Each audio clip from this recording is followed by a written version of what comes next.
কংগ্ৰেছৰ মানুহবিলাকে কিয় অৰুণোদয় লৈ আছে? কংগ্ৰেছৰ মানুহবিলাকে কিয় বিনামূলীয়া চাউল লৈ আছে? আৰু এই কংগ্ৰেছৰ মানুহবিলাকে দালি নিমখ চেনি কিনিবৰ কাৰণে লাইনত থিয় হ'ব, নিশ্চিত হৈ থাকক। তাৰ মানে কংগ্ৰেছে লৈ থাকিব লাগে, আমি বিজেপি খিনিয়ে ল'ব নালাগে। কংগ্ৰেছৰ কথাটো হ'ল সেইটো। কিন্তু আমি কংগ্ৰেছকো দিছো, বিজেপিকো দিছো। আমি দুখীয়া আৰু ধনীৰ পাৰ্থক্য আমি বিচাৰ কৰা নাই। এজনে ক'লে যে মিঠাতেল দিব নালাগে, তেতিয়া মই ক'লো সৰুতেতো মোৰ জ্বৰ হ'লে মায়েতো মিঠাতেল গৰম কৰিয়ে ভৰি তলত মালিচ কৰিছিলে। কৰে নে নাই আপোনালোকে? কৰে নে নাই? তাৰমানে কংগ্ৰেছে মাকৰ মৰমো বুজি নাপায়। সব বাচ্চাক যেতিয়া বাচ্চাৰ বেমাৰ হয় আপোনালোকে গৰম মিঠাতেলে বাচ্চাক মালিচ কৰে নে নকৰে? মোক আপোনালোকে কওক, কৰে নে নকৰে? এতিয়া কংগ্ৰেছে মিঠাতেলক লৈ মোক জোকায়। একদিন মিঠাতেল নোহোৱাকৈ দালিখন খাওকচোন, ইহঁতি একদিন মিঠাতেল নোহোৱাকৈ চব্জি এখন খাওকচোন। তাৰমানে মই এইটোৱে বুজিলো যে এই কংগ্ৰেছৰ মানুহবিলাকক তেওঁলোকৰ মাকে সৰুতে চিনি পাইছিল যে ই আগত গৈ কংগ্ৰেছে হ'ব, সেইকাৰণে তাৰ জ্বৰ উঠিলেও তাক তেলেদি কেতিয়াও মালিচ নকৰিছিলে। সিহঁতে আগতে মাকেতো চিনিয়ে পায়, মাকেতো কোন বাচ্চা কি হ'ব আগতে বুজি পায়। গতিকে মাকে বুজি পালে যে ই ডাঙৰ হয় ডাক্তৰ ইঞ্জিনিয়াৰ নহয়, ই ডাঙৰ হয় কংগ্ৰেছীয়ে হ'ব। সেইকাৰণে তেওঁলোকক কেতিয়াও মিঠাতেলেদি মালিচ কৰা নাছিলে। কিন্তু মই বুজি পাওঁ মিঠাতেলে হ'ল আটাইতকৈ মাক আৰু পুতেকৰ মাজত মমতাৰ আটাইতকৈ ডাঙৰ প্ৰতীকে হ'ল মিঠাতেল। আৰু সেইকাৰণে আমি যিহেতু আমাৰ মায়ে আমাক মিঠাতেল মালিচ কৰাই কৰাই ডাঙৰ কৰিছিলে, সেইকাৰণে আমি মাৰ মৰম বুজি পাওঁ। মই ঠিক কৈছো নে নাই কওক? মই ঠিক কৈছো নে নাই কওক? এতিয়া আপোনালোকে কওক, চাউল কম দামত দিম, দালি কম দামত দিম, নিমখ কম দামত দিম, মিঠাতেলো কম দামত দিব লাগে নে নালাগে? লাগে নে নালাগে? কংগ্ৰেছী বিলাকক দেখিলে অলপ ডাঙৰ কৰি ক'ব, ঠিক আছে?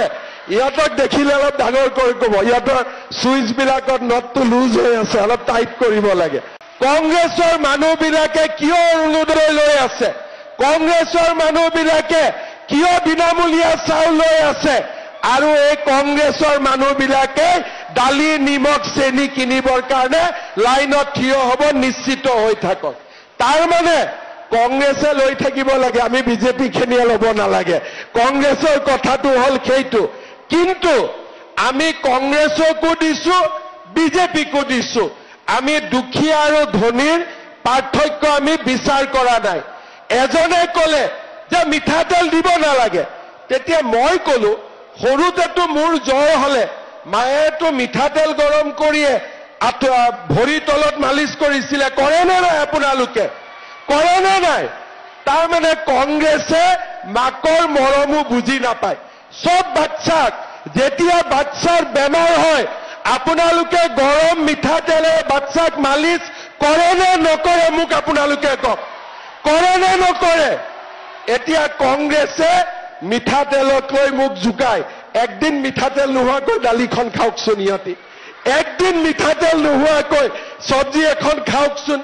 তাৰমানে মই এইটোৱে বুজিলো যে এই কংগ্ৰেছৰ মানুহবিলাকক তেওঁলোকৰ মাকে সৰুতে চিনি পাইছিল যে ই আগত গৈ কংগ্ৰেছে হ'ব, সেইকাৰণে তাৰ জ্বৰ উঠিলেও তাক তেলেদি কেতিয়াও মালিচ নকৰিছিলে। সিহঁতে আগতে মাকেতো চিনিয়ে পায়, মাকেতো কোন বাচ্চা কি হ'ব আগতে বুজি পায়।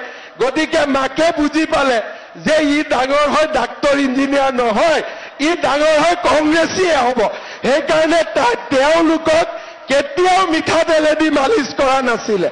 কিন্তু মই বুজি পাওঁ মিঠাতেলে হ'ল আটাইতকৈ মাক আৰু পুতেকৰ মাজত মমতাৰ আটাইতকৈ ডাঙৰ প্ৰতীকে হ'ল মিঠাতেল। আৰু সেইকাৰণে আমি যিহেতু আমাৰ মায়ে আমাক মিঠাতেল মালিচ কৰাই কৰাই ডাঙৰ কৰিছিলে, সেইকাৰণে আমি মাৰ মৰম বুজি পাওঁ। মই ঠিক কৈছো নে নাই কওক?